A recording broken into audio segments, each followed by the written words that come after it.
Hi there, back with you with another video lesson here on July 18th, 2021. I hope you're all doing well. It's a late, nice evening here in BC, so on a weekend, so I got a bit of time to go over some things here that I think is of interest to talk about and also bring to your attention. I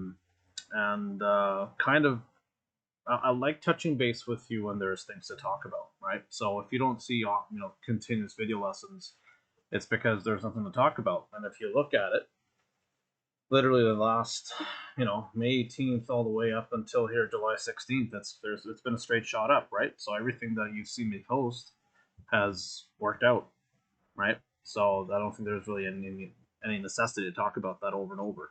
But now we're going through a market change, right? So we're going through a trend change, and I mean, who knows what the bottom of this is going to be, right? I mean, there's always, anytime there's a turn in the market, this is something you have to get used to. There's always going to be a overall sentiment wondering if this is the beginning of the end, right? And every time they talk about it being the beginning of the end, people think the reasons are different, and it's different this time, and that's why it's going to crash, and this and that. And anybody who's been in the markets long enough, they know to tune that stuff out and not really decide based on what the fear mongering, let's just call it, triggers people to do. Okay, so you've heard me talk about the market cycles quite often, and one of the most important things to understand. Hold on, this ambulance is going by. I'm sitting out here outside. One of the most important things to understand is this markets go through cycles, right? And typically the cycles, they last anywhere between 40 to 60 trading days, right? So that's anywhere between 2 to 3 months when extrapolated. And you can see that. I mean, you really can. If you take a look at the market in the past, let's just go and put it back even a little bit further here, 3 or 4 years. There really isn't any more like any more than like a 3-month period before you have a significant dip at any given time, right? And the reasons I say 40 to 60 is because the range for the cycle of volatility is typically about that. Every 2 to 3 months you have some sort of a reset. Okay. Now some resets are obviously a bit more excessive due to ridiculous reasons like coronavirus. And then you have some rallies that last a little bit longer as well, and that's expected after massive pullback and massive strength.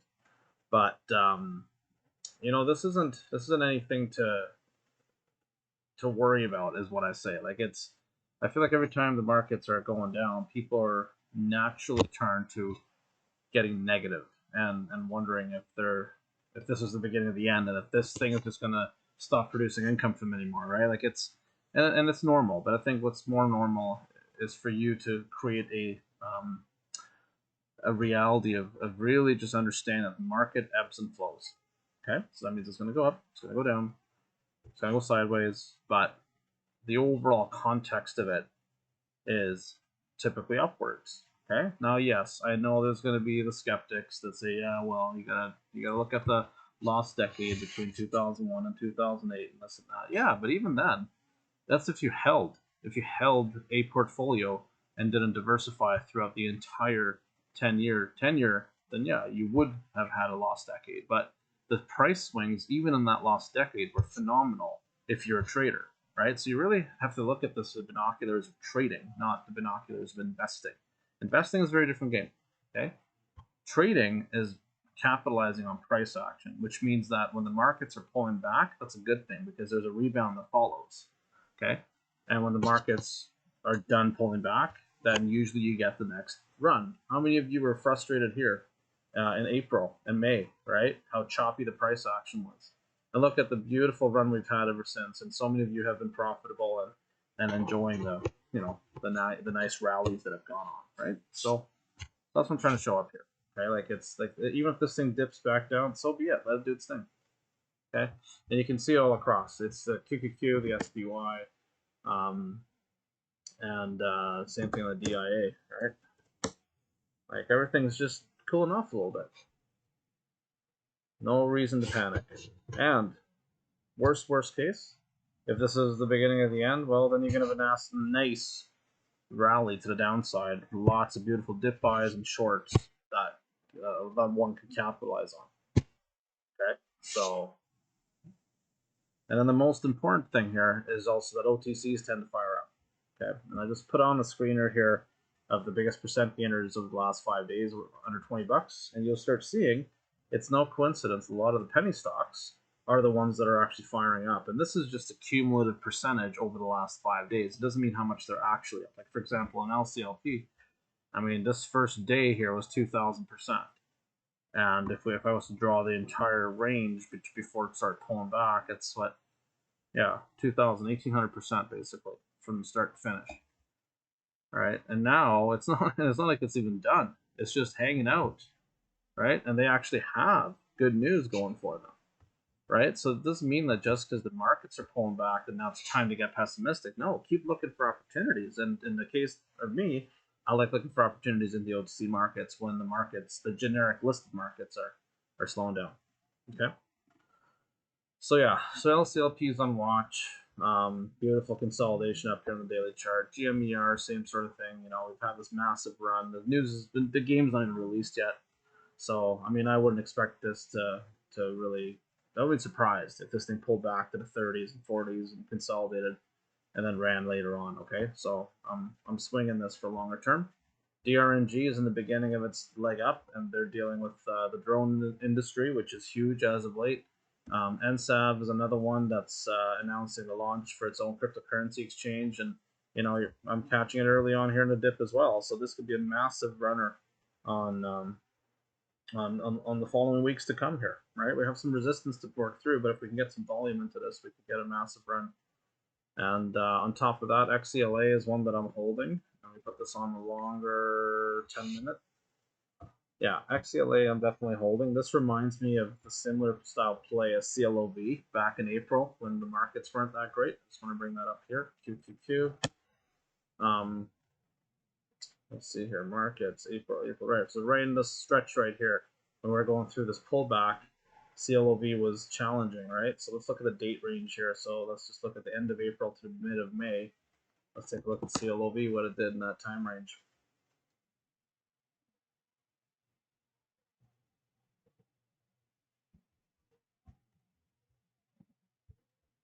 Yeah, so look at that. End of April. And then to May, right? You see this right here?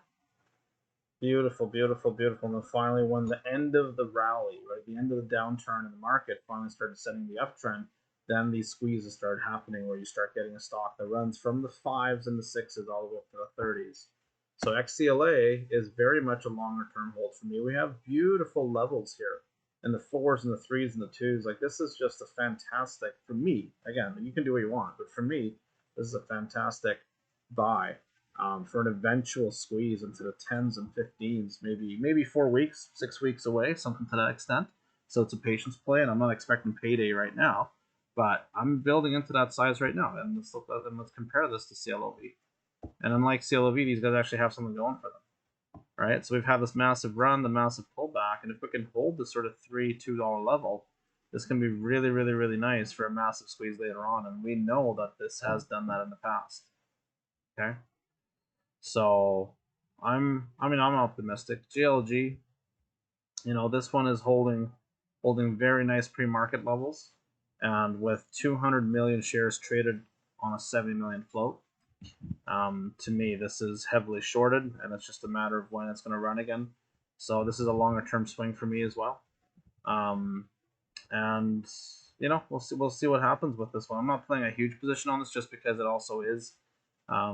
You know, it is a Chinese company, so I am naturally a bit more skeptical when I play these. But I mean, even the beginning chart, if I just go and look at the price action, this reminds me of VTNR. First big percent gainer day that sells off, and then runs day 2, 3, 4, 5. Now, in the case of a slower market, this might need a few weeks to play out, but still, it's so identical to the VTNR play, right? Like if you look back, first red day. Like first big percent gainer that turned red, and then day 2, day 3, and then look at VTNR. Like, I mean, it ran from literally, what would that be here, 3 to 14, right? So when I look at GLG and those heavily traded, actually, let's go back to VTNR so we can compare the volumes as well. On this big day right here, same thing. You see that 262 million shares on 51 million float, right? So GLG, same sort of thing. 69 million float, 201 million shares traded. So it's very similar price action. And, you know, on top of that, I was actually having a conversation with a client not too long ago about this and how I handle market pullbacks. That's when I don't make any rash decisions. Like, I don't panic sell when the markets pull back. I rely on my cash position to add into and scale into my thesis, because my thesis hasn't come to an end just because the market's pulling back. The market's just cooling off. It's had a massive run. Okay, so it's not a time for me to panic. When things start chilling out, I start scaling in. Okay, it's always very, very counterintuitive. It's so important to take that away. So yeah, so for next week, I'm watching LCLP, GMER, DRNG, XELA, GLG, and SAV, and also observing the markets, and we'll see what else is running. But you know, you can tell the markets have cooled down, right? Like even if I go to Finviz page right here, not any massive percent gainers, right? Like, okay, 40%, whoopty, right? Like, what do you do with that? So SXTC, I'm not too excited about this just because of how thinly it's traded. There's not really any big days where it moves, so, but I could be wrong. Okay. So yeah, so that's the extent of today's video lesson. I hope you're all doing well. Stay tuned. You know, just keep studying price action. Don't get discouraged. All that sort of stuff.